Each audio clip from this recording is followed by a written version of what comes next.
နေညိုညိုလမ်းနဲ့ဆွေးများမလို့ကျုပ်တို့ရဲ့ရွာလေးကတချင်တွေဆိုချိန်တန်ပြီဆိုစပါးကင်များမဲဆိုအိမ်ပြန်ချိန်ဆိုစနီးကြောလေးကကြိုနေညိုညိုလမ်းနဲ့ဆွေးများမလို့ကျုပ်တို့ရဲ့ရွာလေးကတချင်တွေဆိုချိန်တန်ပြီဆိုစပါးကင်များမဲဆိုအိမ်ပြန်ချိန်ဆိုစနီးကြောလေးကကြိုကျုပ်တို့ရဲ့ရွာလေးငြိမ်းချမ်းတဲ့ရွာလေးလာပါလာပါအားလုံးတို့ဖိတ်ခေါ်နေ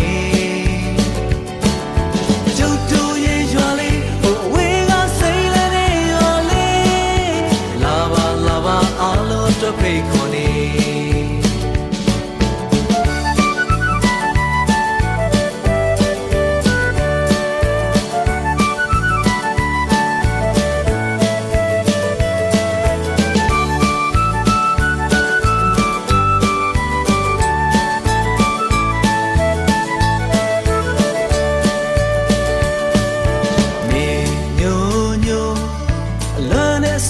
မလို့ကျုပ်တို့ရဲ့ရွာလေးကတချင်တွေဆိုချိန်တန်ပြီဆိုစပါးကင်များမဲဆိုအိမ်ပြန်ချိန်ဆိုသနီးကြောလေးကကြိုကျုပ်တို့ရဲ့ရွာလေးငြိမ်းချမ်းတဲ့ရွာလေးလာပါလာပါအားလုံးတို့ဖိတ်ခေါ်နေ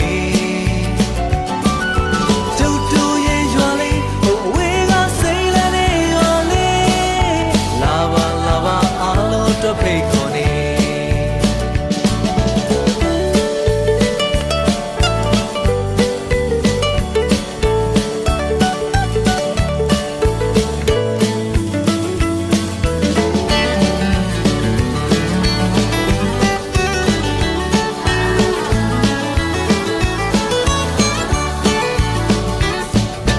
လူတွေဆို